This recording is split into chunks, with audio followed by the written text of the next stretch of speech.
Welcome to Coach's Corner, everybody. I'm your host, Coach Tripp, Paul Tripoli, along with a good friend of mine, Coach Mark Hobley. Peace. We have a special guest, as you can see on our screen, my former teammate at Alabama, Walter Lewis.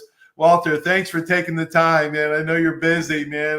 It's been a while. It's been a while. Coach Miller? It has Coach been Miller a while. last time. It has been a while, but the time we did have a chance to talk, it was like old times. So I'm looking forward to this. We laughed so hard, my gosh, Walter. All right, folks. Walter is from Bruton, Alabama. T.R. Miller. Of course, T.R. Miller is the winningest high school in football in the state of Alabama. And you grew up there. And we're going to start at the beginning, Walt, because you know the apple doesn't fall far from the tree. So I want to know a little tell everybody about your mom and your dad. Your mom was a nurse and your dad was a bricklayer, police officer, and he bartended at the country club. Talk about growing up in Bruton. Well, Bruton for me was a unique place to grow up, and I had great parents. My mom, like you said, you've done your homework, Paul. My mom was a nurse, and my dad had 3 jobs, and he believed in working to support his family, and he was a brick mason by day, a bartender at the country club on Sunday afternoon and Saturday afternoon. And then on Thursday and Friday night, he was a policeman. So that was a serious combination in terms of his job descriptions and whatnot. And then on top of that, he was a deacon in the church. So my gosh. Wow. Coming and going. And then my mom, she was a nurse, and she worked in the nursery with all of the babies. So for about 40 years, she had her hands on babies, and a lot of those babies would come up to her after she retired, and they were very appreciative of her being able to handle them when they were born. So she had an integral part in a lot of people's lives early on, in their families and stuff, getting to know them, and it kind of transcended to me growing up and being able to see people come and see her and thank her for what she had done in the nursery. So. And then also she worked a lot in the community as well as my dad. And growing up there, I mean, it was just a unique place to grow up. At one time, Bruton was one of the top 10 small cities in the country in terms of wealth pro capita. And there's a couple families there. They were in the oil business, and it was a lot of money come in and out of Bruton based on those families. The timber business was big there. The paper mill business was big, and it just had a unique blend of people there, and I had a chance to experience that. My parents did not teach, black, white, race stuff or anything like that. We just accepted people for what they were, and my mom, one of her best friends was one of those families that had the money. One of those families' wives, and I got to know their family growing up, and that family was integral in me being what I was able to be at Alabama as a quarterback. I grew up watching football at a young age. My dad and we would watch on Sundays after church. The NFL had Joe Namath, O.J. Simpson. I mean, all of the great teams back in the early 70s, late 60s. And I just kind of got enamored. The running back that I really liked was at the Browns. I'm trying to call his name right now. I can't call it, but I'll maybe call it in a minute. Jim Brown? Jim Brown?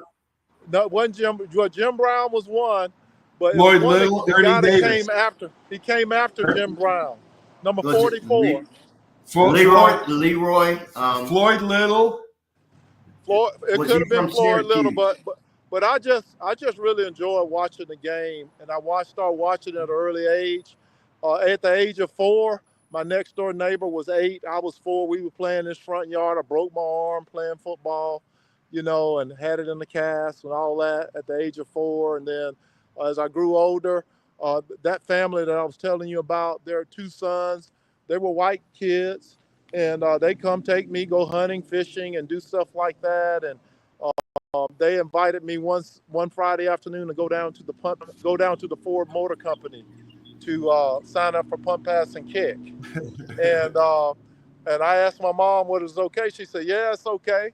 And I went down with them, and the next day we had the competition. And didn't practice, didn't know anything about it. All they told me to do, hey, you got to throw the ball, kick the ball, punt the ball straight enough to where it's close to the line to where you could get the points. And I ended up winning the 8-year-old category in my hometown. So the next week, my dad took me up to Montgomery. I competed up there, and I won. And then I went to Atlanta the following week and competed up there. And then they invited me back, for the next round, the fourth round, the quarterfinals. Compete in Atlanta again. We competed that morning, and then competed that afternoon. I think I competed against a kid from South Carolina and won there. And then the semifinals was in New Orleans, where we were competing against all the kids across the eastern part of the United States. And I was fortunate enough to win there. Competed twice, won that morning, and then won in front of the game. And then we went out to the Pro Bowl, 1971 Pro Bowl. I got a chance to meet Gene Washington, the Iron Curtain, Dick Butkus. You name all the players. I had a chance to meet them at an early age, and that's just an experience of a lifetime. And then I got out there, and I was a little bitty kid, but the kid that I was competing against, he was from Connecticut, and the dude had a mustache and a deep voice. And his dad was tall. I mean, golly, but I competed against him in the finals and during the game, and I actually won that. And it was a national televised deal. That was huge for my little town. And we flew back, and they had a homecoming parade and all that kind of stuff. So right then and there, God allowed me to experience some unique circumstances, at an early age, to where it really changed my life. I was, before I won punt, pass, and kick, I played linebacker, and I tried to be a little running back because that's what I grew up watching, running backs.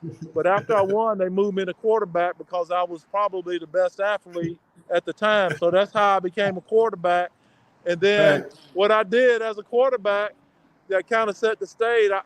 I talked with Richard Todd about this from time to time, but I used to watch him in the early 70s because he was a quarterback that ran the triple option, and he ran. He was a runner and a thrower. So I kind of modeled my little game growing up after him, and he tells me all the time, "You modeled me, but you're much better than I am." But that's kind of how the ball got rolling, and the people in my hometown were very, very supportive. My coaches were, my teachers in school, the community, and it was things that we dealt with. I dealt with like everybody else during those times. That was the late 60s, early 70s. There was a lot of race relationship type things going on. I dealt with some of the kids in my community didn't quite understand what I had experienced and the attention that I was getting. And sometimes there were jealousies and things like that I had to contend with. But I look back at that, I look back at how God kind of orchestrated the whole thing, just experiencing that thing. I'll tell you an instance, that really made me just wonder, but a lot of people don't know this. I went to first grade public school. It was a black school that I went to, Booker T. Washington, and it was probably 2 miles from my house. So we would walk there, and I would walk there to go to school and stuff like that. I get in little scuffles on the way there and on the way back. So the second year, I don't know if I won any of those scuffles, but I got in them. Mr. Lewis, you won. You won. I promise you. It doesn't matter. But let me tell you, my mom worked at the hospital. I lived two blocks from white public school. Okay, this was before integration. two Right. blocks from White Public School. My mom just did the math. He said, this don't make any sense. You know, Right. you walking a mile, 2 miles to school every morning, you know, and you can walk 2 blocks. It don't make any sense. So she got my sister to take me up to register. And guess what happened? The superintendent at the time, he stood in the door at the school just like George Wallace did at Alabama, you know, in the Wow. 60s, you know, to keep the black lady out of school, Vivian Malone, from coming there. And I experienced that at an early age. So what my mom did, she left the hospital. She came home. She got my sister and myself, and we went up to confront. Well, she went up to confront the superintendent. I had nothing to do but sit there and watch. But I watched her, and and I know when she puts that finger up and she starts pointing in your face, I know she's meaning business.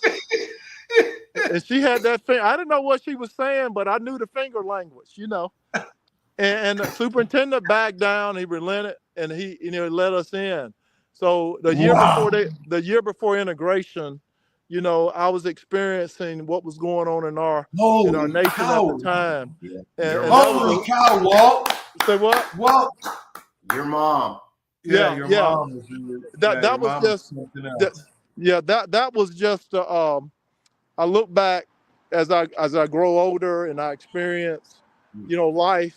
You know, I look back how God kind of orchestrated the plan as it relates to the bigger picture, because I was dealing with black white issues all growing up, but I was being helped to learn to deal with that type stuff, because as I went on and started playing high school football, I was the first black quarterback in my high school, first black quarterback in Little League. And then all these things are preparing me to be the first black quarterback at the University of Alabama, you know. And I'd already experienced a lot of things that you experience in life. And I'm just saying God kind of orchestrated and helped me get through, you know, that. And I'm just grateful for that, because even during that time, he brought some people into my life at the age of 8 that was teaching me about godly things to help me understand how God would do stuff. So I would try to do what God would do in all these situations, and it helped me manage, you know, the adversity that I was getting in my community from blacks and from whites. And you can't draw this or write this up. You know, this is how God orchestrated my life to get me ready for the bigger picture. You know, to be able to, you know, absolutely, Walt. so I'm just grateful Absolutely. for that, and just dealing all the things I dealt with growing up in my little town, Brewton, Alabama. I'm very grateful for, because it helped me grow to be a better person, and I'm just grateful for that. So that's just kind of a short story of how my life has evolved relative to sports and my little town, in terms of the support they gave me to help me orchestrate and do what I was able to do. Folks, we're talking with Walter Lewis, former Alabama quarterback, played in 44 games, threw for over 4,200 yards, 29 touchdowns. 1983 was all SEC and second team All-American. Played for the Memphis Showboats in the USFL in 84, 85. I played against them in Canada in 86 when he played in Montreal. Yes, I got a pick against him. But wait a minute. He threw a touchdown pass against me too. So we were like 1 for 1 on that, Walt. You're a great team. You're a great teammate, Walt. But you were always so good, man, and focused. And you're always so good in school. And I wasn't the greatest in school, but you were always just so serious. And growing up the way you did, and I didn't even know you were a national punt, pass, and kick contest at Alabama. But you had to be serious, and all your life, God did prepare you for that role for Coach Bryant. But I want to talk about Coach Bryant a little bit, Walter, because he was instrumental in thousands of kids' lives. And in my life, he was a true inspiration, him and my dad, just like you and your dad. But I want to talk a little bit about Coach Bryant and how important he was, because he can measure a kid's heart better than any coach I have ever seen. And I coached for 20 years, so I've seen hundreds of coaches, playing for 20 years and coaching for 20 years. But Coach Bryant can measure a kid's heart Tell us a story about some of your one-on-one meetings, or maybe your pregame walks that Coach Bryant had, and the wisdom that he would spew to you. Well, Paul, Coach Bryant. let me tell you before I got there how it worked out with Coach Bryant. Alabama didn't recruit me. I wasn't first on their list, which is okay with me because I wasn't a top recruited quarterback at that time. But the guy that Bama really wanted was John Bond, who went to Mississippi State. That's who they wanted, was John Bond. My second most favorite quarterback in the SEC. You're number one. John Bond is my number two. Most favorite quarterback in the SEC. Yeah. John Bond could run. He could run the triple option. He could. John Bond was a very good quarterback. He could run the triple option. But let me tell you, I started praying back the summer before the season started. Back in the fall, back in the winter before the season started. And I'm like, Lord, show me where I need to go. Right. So I just started praying and just asking just to show me. So as we get going through the winter, going into 1980, we get to the fall. Guess what happens? John Bond commits to Mississippi State, and he commits like in September or October. And I didn't know this was going on, but our doctor, family doctor, he had written a note to Coach Bryant. He said, "Look, I don't know what y'all are doing, and I don't know if y'all really interested in this Lewis kid." He said, but he told Coach Bryant this in a letter, and I didn't know he had wrote this letter until my sister passed away in 2002. And he came to me, he told me, he said, "Walt, I wrote him a letter." He said, in that letter, I told him, he said, "This guy, if he were not to ever play a down for you at Alabama, it'd been worth it for you all to have him in the have him in the dorm." Wow. And I'm like, "Dude, you said that about Walt, me?" He said, "Absolutely. I wrote that to Coach Bryant." So soon after that, Coach Bryant actually came and visited me personally. And he came to my house, and he asked me the question, "Have you always dreamed of playing in that red jersey?" And of course, I said, "No, I always dreamed of playing in a red jersey. I didn't know what the red jersey was." I said, but I have always dreamed of playing for the Buffalo Bills or in the pros. So right then and there, I basically broke it down to Coach Bryant. Like, no, I'm not a sense to come there. You know what I'm saying? And but Coach Bryant just, he, like Tripp was saying, he understood my heart. He understood how things work. And my mom asked my mom a question, asked my dad a question, said, "Look, Mr. Lewis, you have any questions?" My mom asked, said, "Well, look," he said, "I know my son Dwayne, that's my middle name, can play football and he can play quarterback." He said, "I don't want you to recruit him just to get him on the team and set him on the bench so somebody else can't get him." And Coach Bryant told my mother, said, "Well, look, if I'm recruiting him and I think he can play and he comes in and can prove that he can play, he's going to play. I don't care what color skin he is." And that's what Coach Bryant had to say there. And I took it from this standpoint is, anyone, if you give someone an opportunity, that's all anybody can ever ask for is an opportunity. Right. And he gave me an opportunity to do it. And he followed through on that too. When I got there as a freshman, you talking about I was focused. There was a lot going on in the community as it relates to that. My dad worked at the country club. There were bets on the table that when I got there, that they would move me to defensive back or move me to another spot. They've just bet. I mean, they right in front of him. That was just some of the talk or whatever. But but let me tell you, I had a mindset that I wanted to play there and play at the quarterback position. And that was a year, I think it was 78 or 79 is when Rocky came out. Yeah, the sure. Movie Rocky. Right after. Yeah, one year after us. The Rocky song. When I signed to go to Alabama, I made up my mind this is where it's gonna be. And I knew what I had to do to train. I had a cousin that played at Southern Miss, he told me, he said, Walt, the first thing that goes when you get to camp are your legs. He said, you got to make sure your legs are whatever. So, Wow. so and when I signed, that day I signed, my high school football coach, he was against me going to Bama because he didn't think they was going to give me a shot. But I didn't think about him. I was just thinking about what was going to be the best situation for me. And when I made my visit to Bama, I had a peace. I had a real peace about going there. They had committed 5 quarterbacks, you know, and I was number 6. Wow. And it didn't matter to me how many they had. And these were top-notch quarterbacks. Andy Martin. Hey, Walt, hey, brother. I know. Hey, brother. I was number 6 on the depth chart as a safety. You was one of them on the depth chart? Yeah. Hey, when I got there, had about 14, 15 quarterbacks on the depth chart. I didn't know who. I had no clue who all these guys were. You know, who all them guys?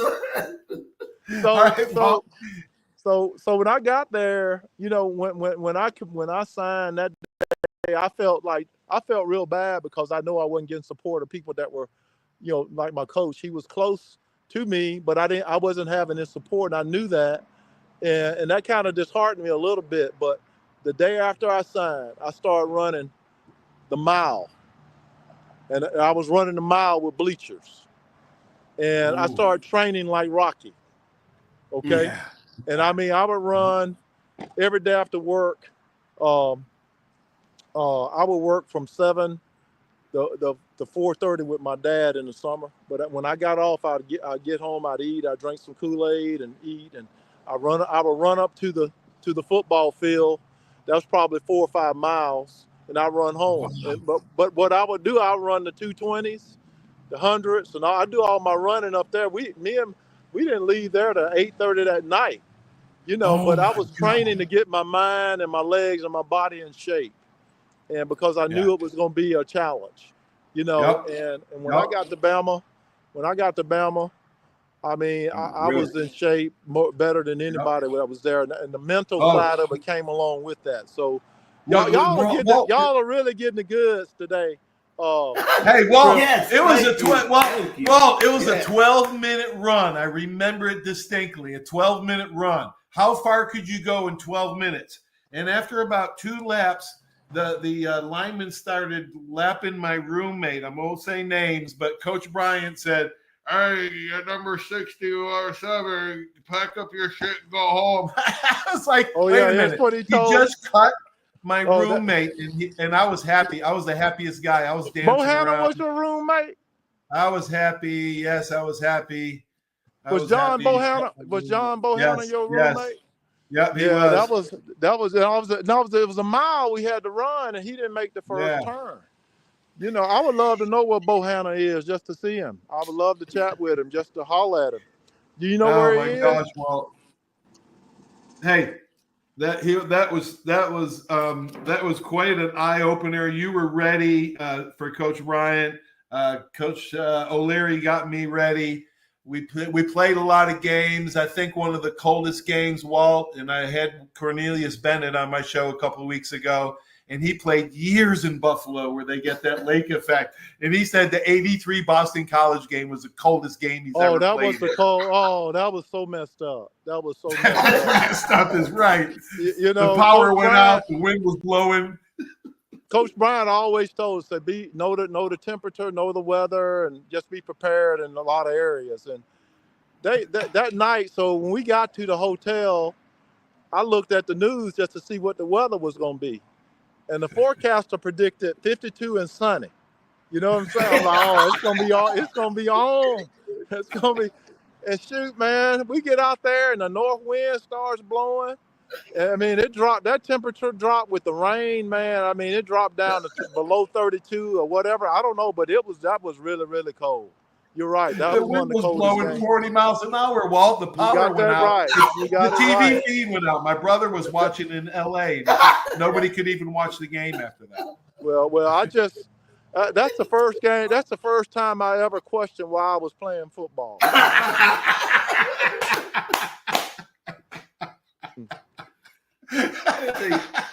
I was so mad.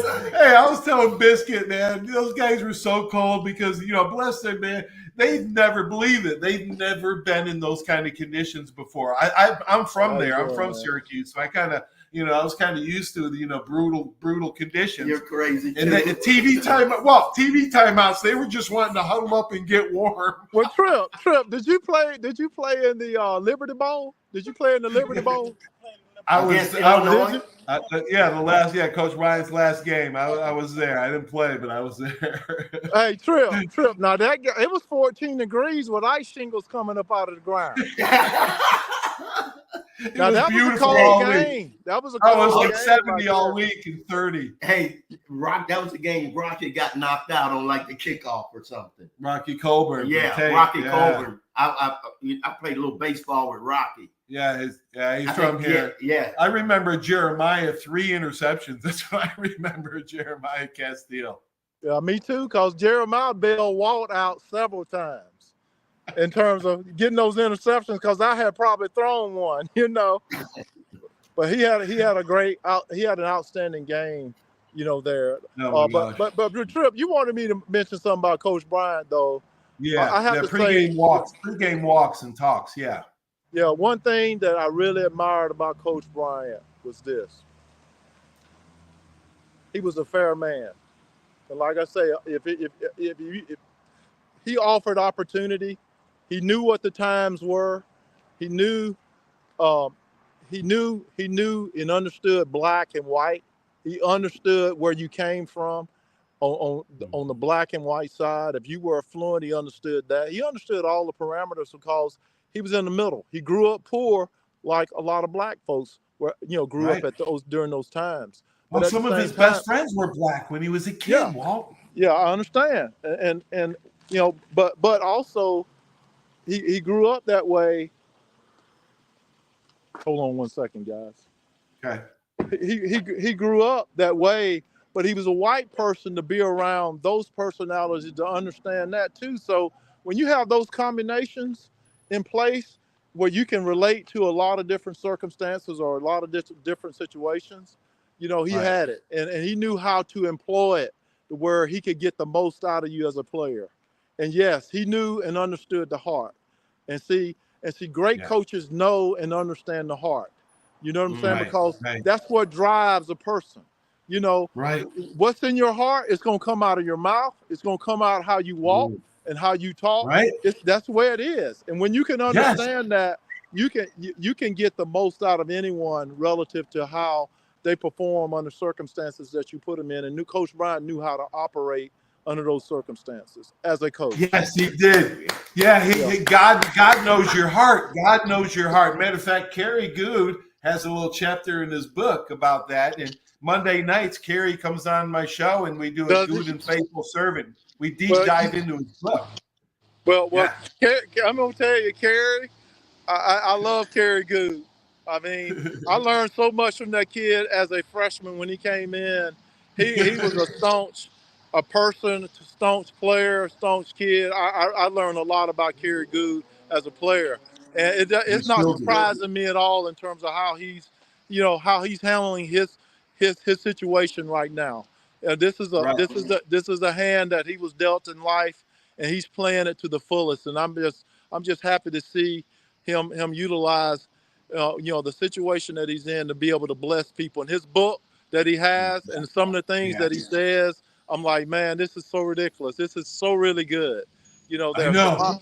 My hat's off to him in terms of what he's done and how he's lived his life, thus far.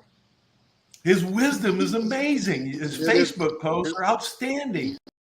Yeah, all the time. It's always, he comes up with some things that I'm like, man, how did you figure this out? Me too. I wonder myself, man. That's a God gift. That's definitely a God gift, no doubt.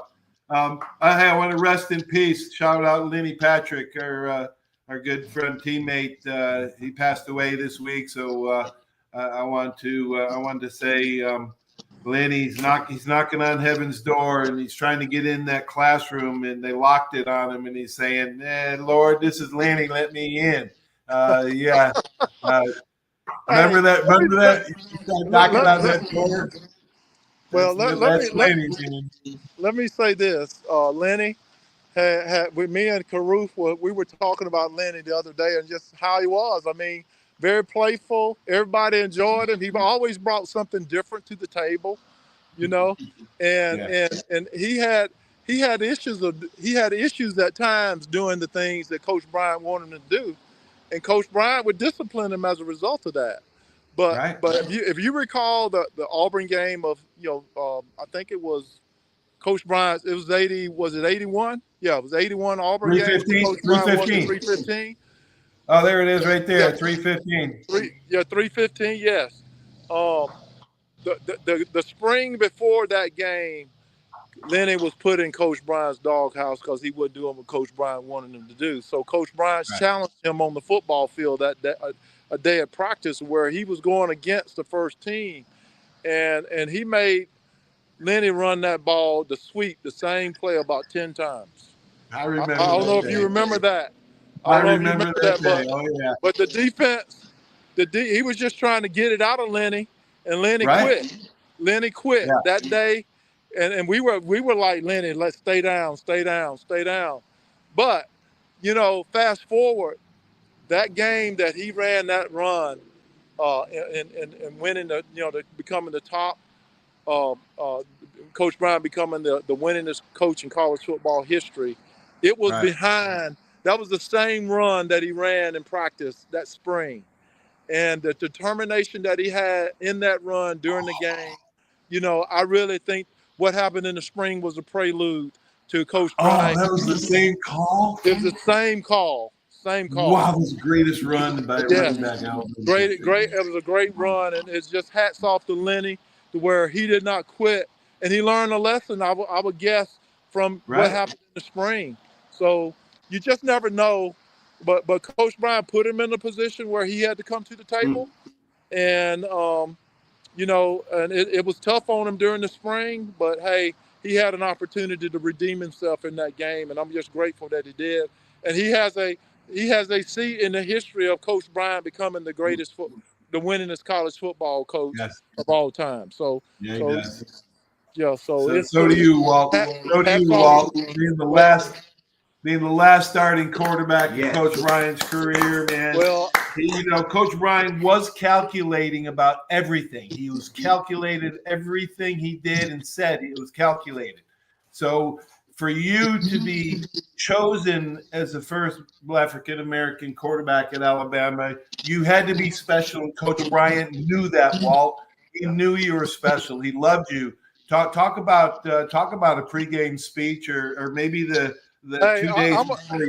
Talk about the 2 days before he passed away when you gave it to him in the Liberty Bowl. Let me give you some history. Yeah.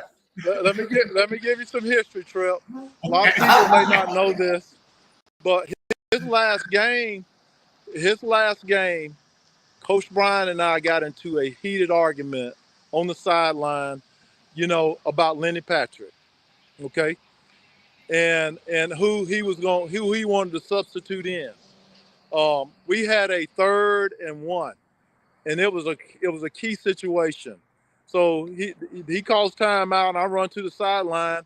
He wants to sub two running backs. One of them happened to be Lenny Patrick, and the other, and I didn't want Lenny in at that moment, not at the fullback position, because he hadn't had enough experience there. But and we got into a heated argument where it was an all-out brawl on the sideline for about 20 minutes, about 20 seconds. So Stepman Shealy was behind him, like waving, no. And then Coach Bryant just politely grabbed me in the chest and just got my shirt and turned it like that, And he looked me in the eye. He said, "I'm the leader of this team, not you. If you had been doing what you supposed to been doing that last series, we wouldn't be in this situation." So immediately I shut up and I started apologizing to him during the whole team. What had happened in that series prior to that? The series prior to that, I'd thrown an interception. Okay. Yeah. They called that same play again. Okay. And I threw the ball right back to the same guy I had thrown it to in that previous series.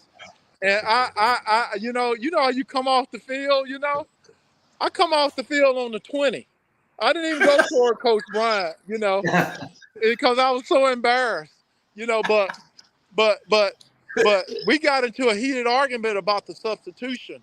I wanted Caruth and Joe Carter because I knew they'd be beneficial in that situation, Yeah, right. And Right. then 2 days, then after the game, we went home for break, and then we came back from break, and then 2 days before he passed away, I went by his office.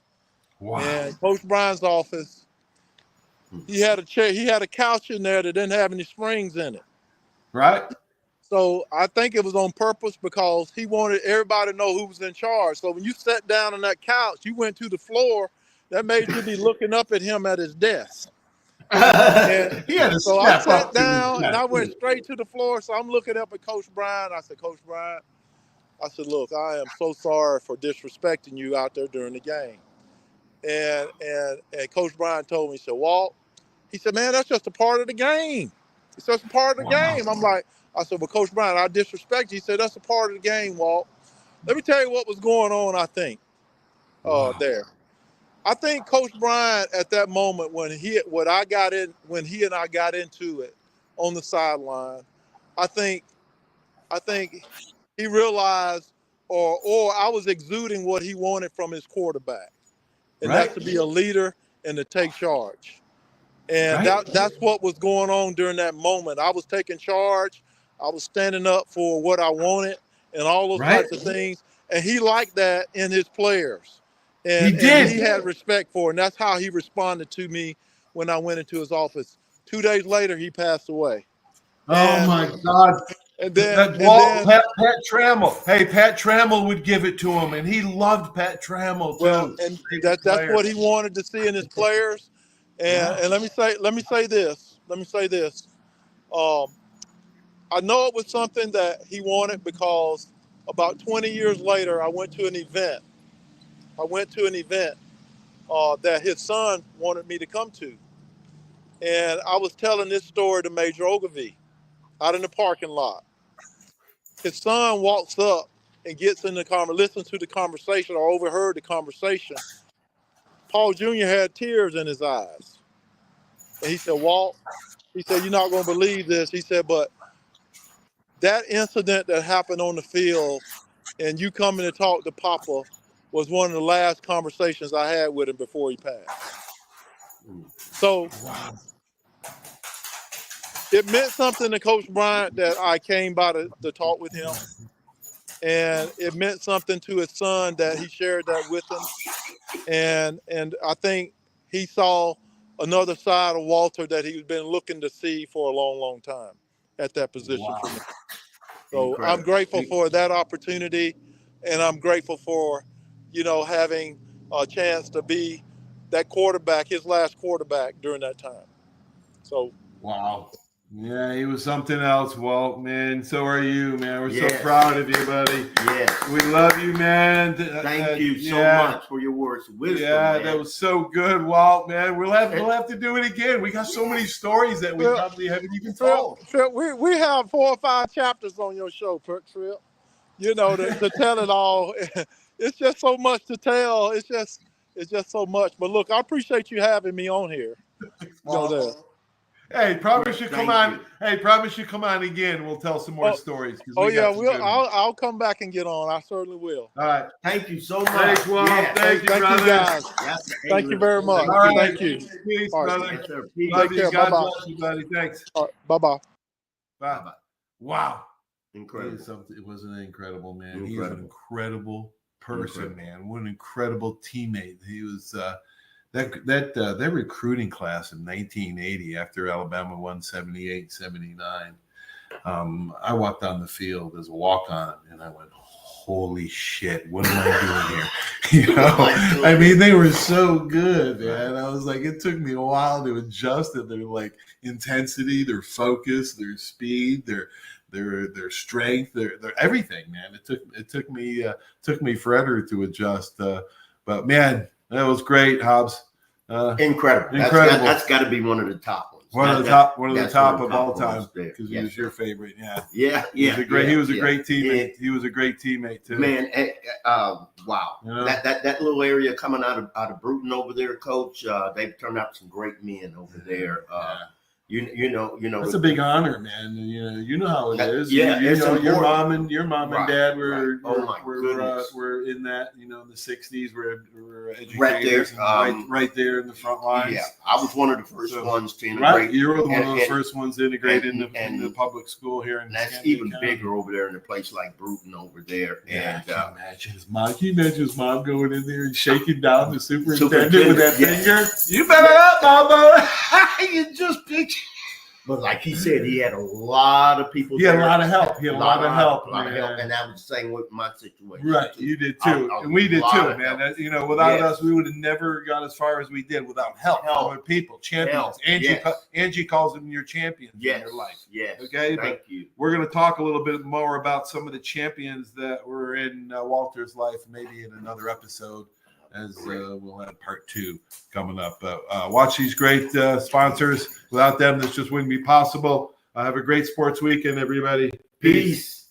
There's a reason why Hill Kelly in Pensacola is the #1 selling Chrysler, Dodge, Jeep, Ram dealer between Jacksonville and New Orleans. While other dealers have taken advantage of a competitive market with higher prices, Hill Kelly has discounted prices to the lowest of the year. And Hill Kelly in Pensacola won't surprise you with excessive charges beyond the selling price. Come see why people from Milton, Pace, Foley, Bay Minette, Daphne, Gulf Shores, Mobile, and beyond are driving to Hill Kelly in Pensacola to buy their next new Chrysler, Dodge, Jeep, or Ram. At Hill Kelly, the bottom line price and your satisfaction are what really matter. So before you sign, check the bottom line and make the trip to Hill Kelly in Pensacola to see what true local ownership can do for you. At Hill Kelly Chrysler, Dodge, Jeep, Ram, Highway 29 in Car City, Pensacola. Or shop online 24/7 at HillKellyDodge.com. When it comes to bottom line pricing, nobody beats a Hill Kelly deal. Nobody.